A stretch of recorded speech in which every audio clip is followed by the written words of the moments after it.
Hello, everybody, and welcome to episode 3 of me reviewing every single Game of Thrones TV episode in order. And without further ado, let's get started. Now's a good time to mention the title of this episode being Lord Snow. I believe this is the episode where Jon gets to the Night's Watch, so it makes sense. Pretty tough name, but I think I prefer the first episode's title the best so far, Winter is Coming. Interesting little detail. The last time Ned Stark entered the throne room and Jaime was there, Jaime was seated on the Iron Throne. And then the next time that Jaime enters the throne room, Jaime is seated, not on the Iron Throne, but close enough. For the screams, of course. And the Mad King laughing. And later, when I watched the Mad King die, I remember him laughing at your father. This is one of my favorite scenes in the entire TV show. It is so incredible. Now, for those of you that do not know, essentially what Jaime is talking about is Ned's father and brother being killed. So what ended up happening was the Mad King hung Ned's father from the rafters, so from the ceiling in this room, and lit a fire underneath him. And then he tied Ned's older brother Brandon, to this mechanism in which there was a rope wrapped around his neck. And with every step Brandon took, the rope would tighten. And there was a rope connected to Ned and Brandon's father in which Brandon could possibly cut their father down so that the fire underneath him wouldn't roast him and his armor alive. But with every step Brandon took to get closer to the sword that was in the middle of the ground, he was strangling himself. So it's this really sadistic and awful moment where the Mad King burned a father alive in front of his son, while the father also watched his eldest son strangle himself trying to save him. It is so incredibly grotesque, one of the most brutal things that George R.R. Martin writes in this entire series, and Jaime sees this at 16 years old, and it traumatizes him. It just absolutely shatters his mental state, and he thinks about it quite frequently throughout the books. And this moment of Jaime telling Ned about this, the first time I watched this scene, I thought Jaime was trying to taunt Ned because Jaime is very much portrayed as the villain of the story so far. But in reality, this is a moment of Jaime reaching out to Ned and trying to find some common ground. He's even about to say that he felt killing the Mad King felt like justice for what happened to Ned's family. It's this moment where Jaime is trying to find common ground with a man that, while he's had his differences with, he does respect. And what's really tragic is in this moment, Ned Stark is the one who is closed-minded. Ned is the one who rejects Jaime's arm. It is truly beautiful storytelling, and this is one of the best scenes in the entire show, and not enough people talk about it. Burned. It felt like justice. So you tell yourself at night. You're a servant of justice. Right there, you can, phenomenal acting. You can see the moment that Jaime Lannister gets heartbroken by what Ned is saying. He is shocked when Ned refuses this statement that he's just said. He was expecting to get some sort of praise or find some common ground, but instead he got disrespect, and he's like, what the hell, dude? I was trying to make peace with you in a way. You were avenging my father when you showed your sword Daenerys Targaryen's back. Tell me, if I stab the Mad King in the belly instead of the back, would you mind me more? And after that, we see the defense mechanism of Jaime Lannister kick in, where he goes back to his arrogant self, where he's being super sly and super arrogant, and that's a defense mechanism because his feelings have just been hurt. You served him well. No doubt Lady Catelyn has mentioned me. Now here's a good thing to note. Littlefinger, Peter Baelish, perfectly casted. Perfect. Varys, perfectly casted. Renly, while I really like this actor, not perfectly casted. In the books, Renly is supposed to look like a younger Robert Baratheon. He's like 6'5", has long hair, he's super muscle bound, super beautiful, but still, it is what it is. Not the end of the world. Pycelle, fine casting. Yes, Lord Baelish. I'm sure you'll agree. Now that is an interesting line that I didn't realize was a part of the show at all. Littlefinger kind of pointing to Ned and telling him that he did have a thing for Catelyn way back, and also talking about the duel that him and Brandon have for Catelyn's heart. And he says he still has the scar that Brandon gave him. That is some good stuff.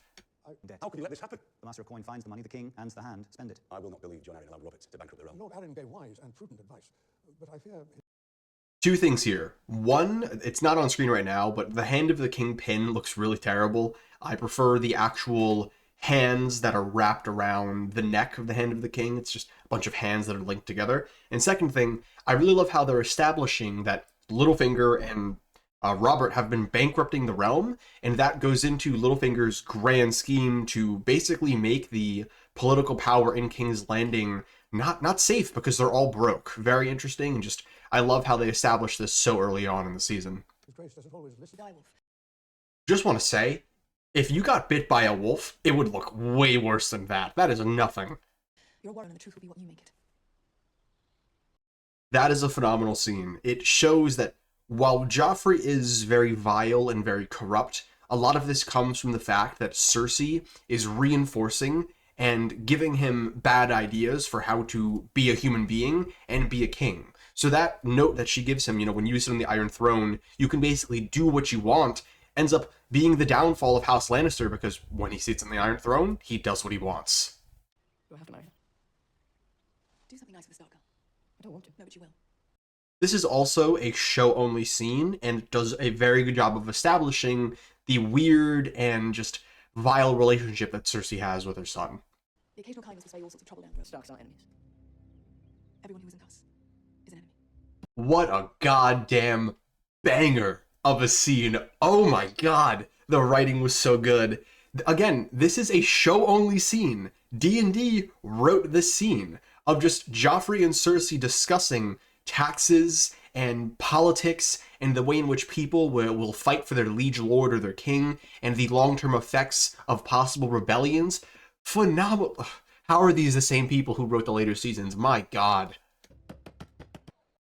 They didn't throw the oranges at each other, or is that a later scene? Little lady shouldn't play with swords. I wasn't playing, and I don't want to be a lady. I absolutely adore the way in which Ned conducts himself as a father. So much respect for that. He demands so much respect while giving so much respect to his children. Just role model for the way to parent.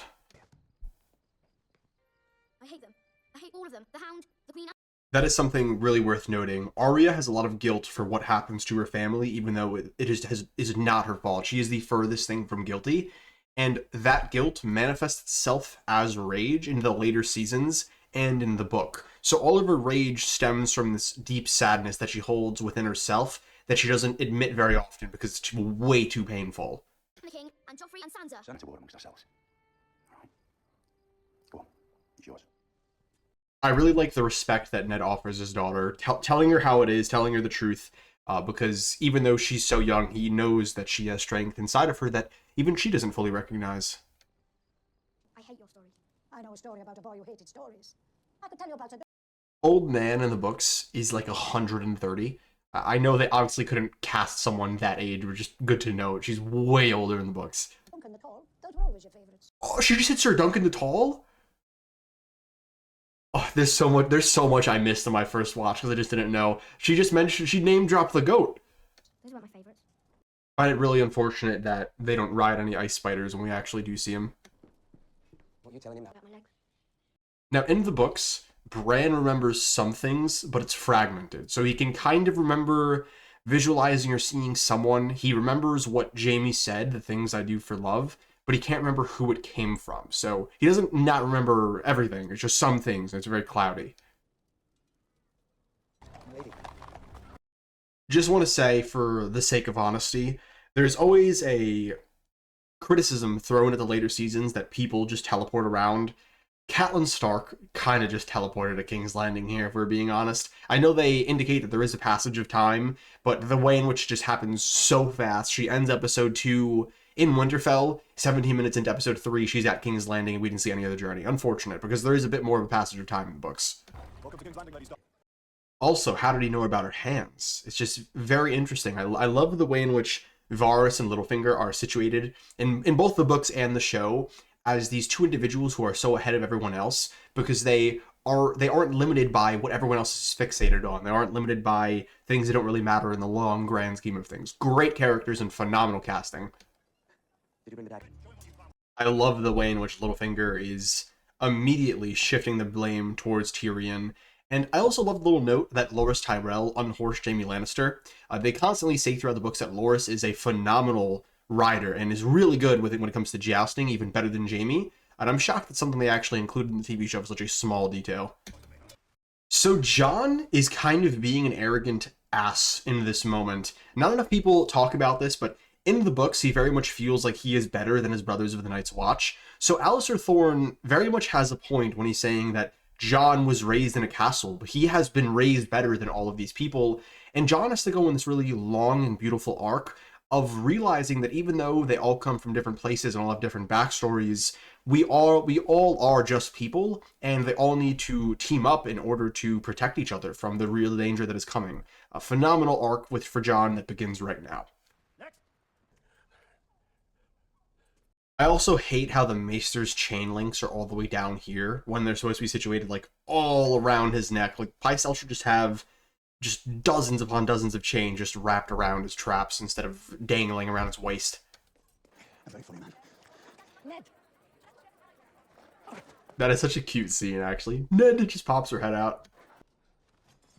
Tyrion, like, these are 4 men that are double his height. The balls, like, people don't give Tyrion enough credit for the shit that he says and gets away with. He is in a scary situation. These are 4 guys that could kill him in an instant, and he's just like, yeah, I'm a Lannister, so chill out. And what are you gonna do about it? That is some balls. It's crazy. That is a phenomenal interaction that Jon and Tyrion have. Basically, everyone at the Night's Watch is coming from terrible and malicious places. And like I said previously, Jon needs to come to the understanding that while these people are not lords like he's used to being around, they still are human beings and they have value. And I love that Tyrion being an imp, being a bastard, Jon being a bastard, and all the men around them being bastards, they all are one and the same in a very cool and crazy way. Pip was caught stealing a wheel. Ned Stark became the whole lot of them until you and I are the only people. This is a good time to note the very weird and controlling relationship that Jaime and Cersei have with one another. This goes for both ways. They are both victims of each other's arrogance and issues. There are countless times in the show and the books where each one will try and take advantage of the other, whether it be physically, mentally, or emotionally, for the sake of nothing better than their own gain. Just really deepens the just disgusting and vile nature of this weird incestuous relationship. People left in this world. Does he? Oh shit, is this the last time they speak? Oh man, I think this is the last time they interact. Even though they didn't intend this because they don't even go through with Lady Stoneheart. I really like the little detail that her hair is covered and Ned can't really interact with it because her final thought in the Storm of Swords, the end of the Red Wedding, is don't cut my hair, and Ned loves my hair, and it's just very symbolic of the hair that he loves being covered in their final moments together. Off with you. I'm actually getting emotional watching this, I can't lie. This is like, oh man. Been arrow, so I was on foot slogging through the mud. He came running at me. Now, I brought this point up in my Why I Hate Robert Baratheon video, but one of the things that I hold against him personally is the fact that he looks back so fondly on these bloody moments that he had, because he's describing killing someone, murder. And when he looks back on the rebellion, he looks back fondly at a time where thousands upon thousands of people were killed. And that's something I very much hold against Robert. But I got a really great comment from someone who said they were ex-military. I'm not going to reveal who they were for the sake of their own privacy, but they had told me that when you are ex-military or were in some type of physical altercation like this, very often you will look back fondly on those moments with your buddies. And I don't feel I'm in a position to judge that person or that concept morally, but I would love one day to get someone ex-military or someone that has experienced something like Robert and just kind of pick their brain apart, because it's such a tragic and complex situation that I feel more people need to have attention brought to. So if you're seeing this video, thank you so much for your comment. It really expanded my comprehension of this very complex idea. This dumb, highborn lad. Never tell you how they all shit themselves. That is a very good just moment of 2 different people, how they feel about war. Robert looks back on the rebellion and is very happy, while when you switch to Barristan's face, he looks very sad about the first person that he killed and just thinking about the death of a human. It just shows you the difference in person between these 2 individuals. They don't put that part in the songs. Lancel. Gods, what a stupid name. that's so harsh for no reason. Lancel Lannister. Join. They lack stamina. You're outlaw. I love the way in which Jaime Lannister respects Barristan, just respects his elders. This is something I feel a lot of people miss about Jaime upon their first watch or first read. There is this child inside of him that never really had the chance to grow. This boy who respected knights and respected honor and respected honorable men and honorable ways to go out. And the way in which the world and his own weird, messed up mind just corrupts everything that he once wanted to be, it sets up one of the greatest arcs in fiction. They lack a reprieve. You said the same thing you can say. I love this look that he gives Robert after he asks him that question. As someone who has a father who has been through an unbelievable amount of trauma, when you speak to someone and ask them about a very traumatic moment, their eyes do this thing where you look at them and you can kind of see them go back to that exact moment. They kind of darken for a second, and it's really hard to look someone in the eyes while they're doing this. And that is the exact look that is on Jaime Lannister's face. Phenomenal acting, phenomenal writing. Cannot say enough compliments about the earlier episodes of this season. Please don't. I love the way in which Daenerys still has that softness that she has from the first episode, but you can see because she doesn't get a lot of scenes in this first season, but with every passing scene, you see her get a little more stern, a little more sure of herself. So right before this scene, she asked for the slaving and the whipping to stop, and that is why Viserys is in this situation. And it's just very good to see her growing at such a steady rate. Now, I want to make this very, very clear. In the books, George goes out of his way to say that walking behind the Khalasar, behind all of the horses, is the lowest of the low. So they don't make it a massive point in the show because they didn't really have enough time. But when you're riding in the Khalasar, the further back you are, the lower in rank you are, and a man without a horse is almost viewed as less than a man. So this early on in the season, in the middle of episode 3, Viserys isn't even anywhere near Daenerys in terms of respect anymore. He is behind every single other person at this point. I think Castle Black looks pretty good. I like the aesthetic of Castle Black. It's not perfect, but it's solid enough. I really like this shot of just watching it rise. Very accurate to the books.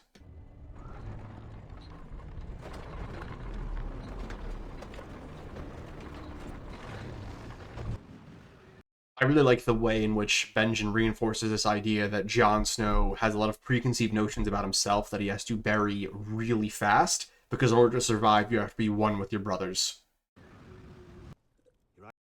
Very progressive take from Tyrion, something that is spoken about in depth in the books, is the fact that the wildlings and many of the people south of the Wall are the same people. The Mountains clans, or the Mountain clansmen that are south of the Wall, are basically viewed as wildlings that are just south of the Wall, and the people of Skagos, which is where Rickon currently is in the books, sometimes people fear them more than the wildlings.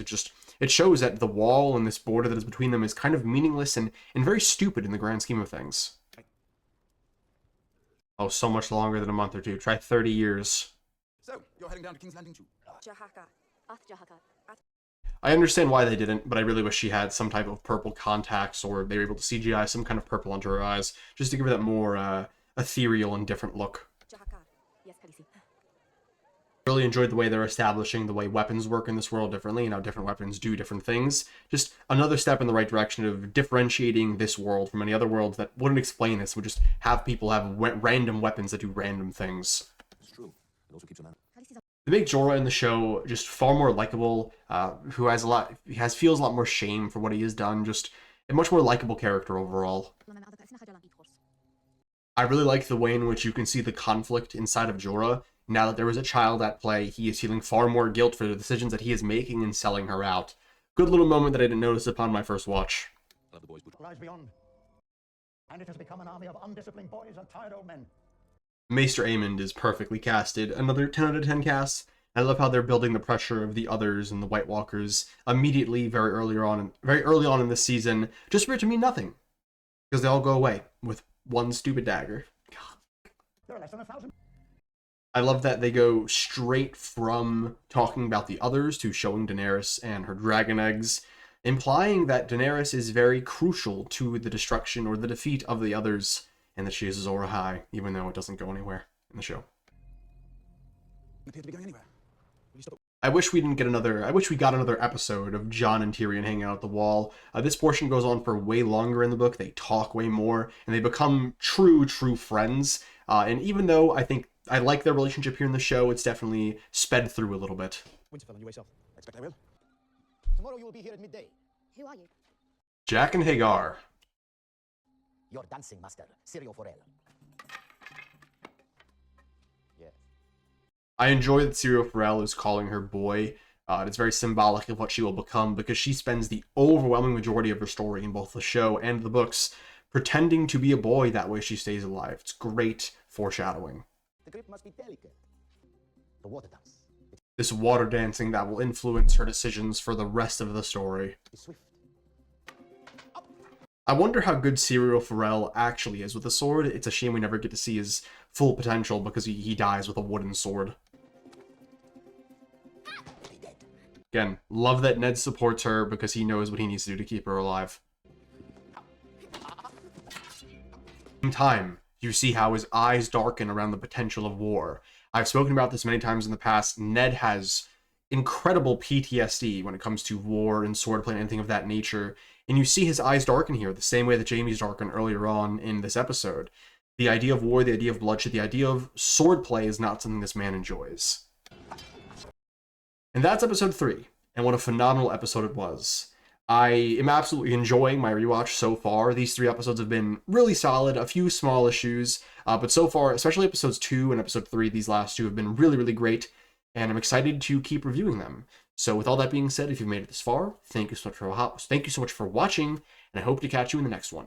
Peace.